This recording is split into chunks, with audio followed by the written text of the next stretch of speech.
Hi there, my name is Katie Evely, and I am a second-year Bachelor of Nursing student at the Center for Nursing Studies. What I'm doing today is my pharmacology laboratory skill. I will be completing an intramuscular injection of 30 milligrams of Toradol into the vastus lateralis muscle, which is on the lateral anterior aspect of the thigh. So the first step that I would do is I would compare my physician drug orders to my MAR to make sure that the information on both of them is the same and that there is 2 RN signatures. I see that it is the case, so I can proceed. So I know that it's 6 o'clock in the morning and I have it on November 30th and I have a 6 o'clock med to give. I'm going to check my MAR now to see what I have to give. I see there on my MAR that I have Toradol 30 milligrams intramuscularly to give, which means I have to go get from the drug stock room a vial of Toradol to draw up in a syringe. I have to get my supplies as well, so I'll have clean gloves because this is an aseptic technique. I will get my vial of Toradol, which can be seen here.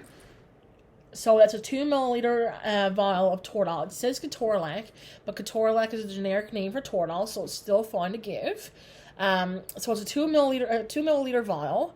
However, there's 30 milligrams in 1 milliliter. So I will only be drawing 1 milliliter out of this, as I only need 30 milligrams. My gloves, my Toradol, a 2x2 gauze, my needle, which is a 22 gauge 1-inch needle, my 3 milliliter syringe, my antiseptic swab, and my PractiPad, which would, in this case, is my patient's thigh. Okay, so now that I have my supplies, I'm ready to do my 3 checks and ensure my 6 writes. First, before I do this, I want to mention of why I'm choosing the specific needle and syringe. So the reason why I'm choosing a 3 milliliter syringe is because I only have to draw up 1 milliliter. My syringes that I have in my lab kit are 0.5, 3 milliliters, and 10 milliliters. You want to get as close as you can to the amount you're drawing up. 0.5 would be too less, so I'm using the 3 milliliter. I'm using the 22 gauge 1-inch needle because, as we learned in class and lab, that the 22 gauge is an adequate needle for inserting intramuscular medication into the vastus lateralis muscle. I would use 1 inch because, as we can see on the MAR, that the patient is an adult, and as we can see here, he is an average size. Therefore, we can use a 1-inch length needle. However, if he was obese or overweight, we may have to use a 1.5 inch needle. So now, I am ready to do my 3 checks and ensure my 6 writes by doing these 3 checks. My 6 writes is the right patient, the right drug, the right dose, the right route, the right date/time, and the right documentation. So now I'm going to complete hand hygiene. I'm going to do my 3 checks and drop my medication. So I have my medication here. Toradol. So, my patient is Jackson Pratt. August 3rd, 1957 is his birth date. He has an allergy to strawberries and codeine. I'm giving Toradol, so there's no interactions with that, allergy-wise. So, Toradol. 30 milligrams per 1 milliliter. IM, intramuscular. It's a vial. It's going to go into an IM needle. It's going to be given every 8 hours. However, it is now 6 o'clock on the 30th when it is due. There is no signature and it has not been given, so it's okay to give. There's 2 RN signatures, and the expiration date is the 9th, 2028. Jackson Pratt, August 3rd, 1957. An allergy to strawberries and codeine is still fine to give because there is no allergy interactions with Toradol with those two allergies. Toradol. 30 milligrams per milliliter. IM. Every 8 hours, we can see that I have to give it now at 6 o'clock on the 30th. It is not signed or given. Good to go. There's 2 RN signatures. And we have expiration date of 2028, 9th month. Jackson Pratt, August 3rd, 1957. Strawberries and codeine is the allergy. However, there's no interactions with Toradol for allergies with strawberries and codeine. Toradol. 30 milligrams per 1 milliliter. This is an intramuscular medication. It's intramuscular.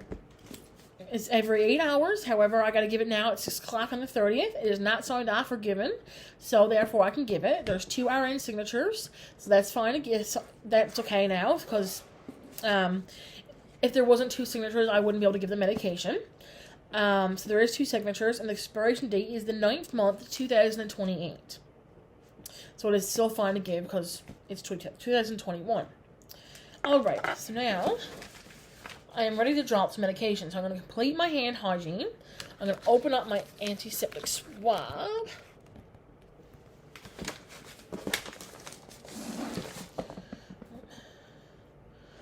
And I'm going to wipe the top. Sorry. I'm going to wipe the top to sanitize my vial. Then, what I'm going to do is I'm going to open up my syringe, open up my needle. Oops, there we go. So, screw it on. I'm going to carefully take off the cap. Now, I'm drawing out 1 milliliter. I have done this a few times, so my hands have worn out after 1 milliliter, but you can kind of see that is the 1 milliliter mark, right where my thumbnail is. Okay. And I would ensure that I'm holding it correctly because I don't want to poke myself or my patient.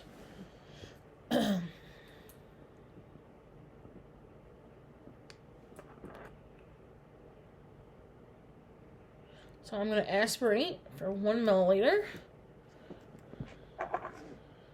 Inject that air.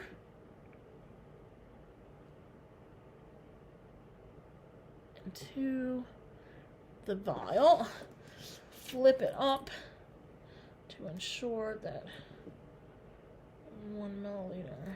Let's see there. 1 milliliter.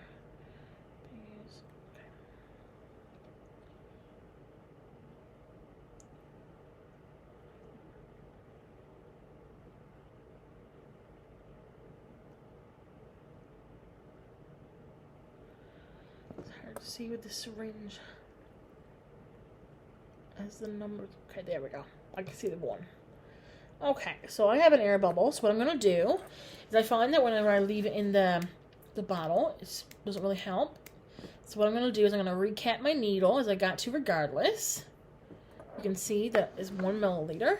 I should do that now when I'm capping my needle with 1 hand, as it's always safest to have your needle capped. And I flick for any air bubbles. Okay. So now that this is completed, my garbage there. So now I'm going to complete hand hygiene again, and I'm going to go in to my patient's room. I'm going to state, you can't see my face, but that's all I can do with this laptop.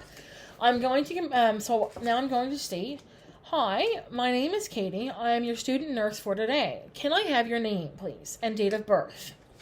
The patient will then say August 3rd, 1957. I'm going to check that with the MAR along with their bracelet to make sure what they are saying is correct. Also, do you have any allergies? The patients will then say strawberries and codeine. I will then look at the MAR and make sure that's written on the MAR, and it's the same thing on their armband, their allergy band. At this point, I'm just going to do another check. So I'm going to look against my MAR.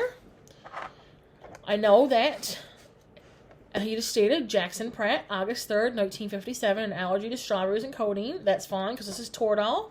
And there's no allergy interactions with those 2 allergies. So I know that it's Toradol, 30 milligrams.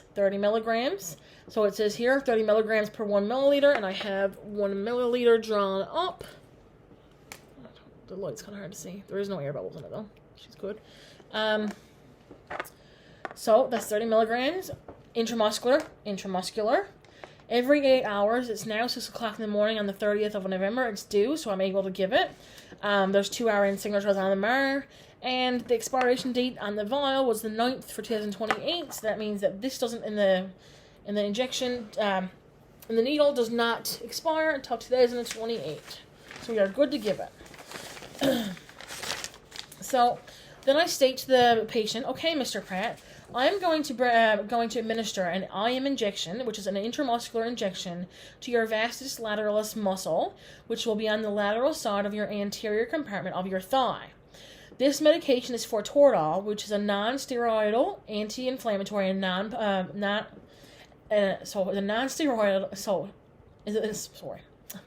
It is a non-steroid, anti-inflammatory, and a non-opioid analgesic.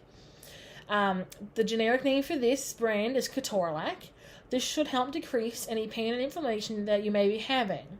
The action of this medication is to inhibit the prostaglandin synthesis by decreasing an enzyme that is needed for analgesic, anti-inflammatory, and antipyretic effects. You may have some slight stinging or a burning sensation caused by this injection, but that should subside quickly. The other side effects are dizziness, drowsiness, tremors, seizures, flushing, pallor, nausea, vomiting, diarrhea. Do you have any questions? If the patient doesn't have any questions, he'll tell me no. Okay, good. I'm going to give you this intramuscular injection now. Is that fine with you? Can I go ahead with this? They say yes. Okay, great. I'm going to ask you to sit in a sitting position on the bed or lie flat on the bed. I'm going to get you to flex your knees slightly and rotate your foot externally. So now, I'm just going to inspect your skin. I have got my hand hygiene done. I'm going to apply my clean gloves. So I'm just going to explain to him that I'm just making sure that you have good skin integrity, and the muscle has good integrity, and that the needle that I have chosen is a good match for your muscle size. I'm checking for, so I'm just going to inspect this desired site. I'm going to make sure that this wasn't a site. I would ask the patient if this site was the last one he has had it done in, had his last injection in. He'll say no, because this is the only thing that I have right now. So I'm noting the size of the muscle, ensuring that it is correct for the needle and integrity of the skin. I will palpate and inspect the desired site for tenderness, hardness, lumps, bumps, inflammation, edema, bruising, skin lesions, signs of infection. So there's none here, so it's okay for me to use this site for the injection. So I have my clean gloves on. Now I'm going to open up my antiseptic swab, my alcohol swab, and I'm going to cleanse my injection site. So now I have the landmark. Not a whole lot of area. We're working with what we got. I am landmarking this muscle as it is on the lateral anterior aspect of the thigh, and is an adult hand.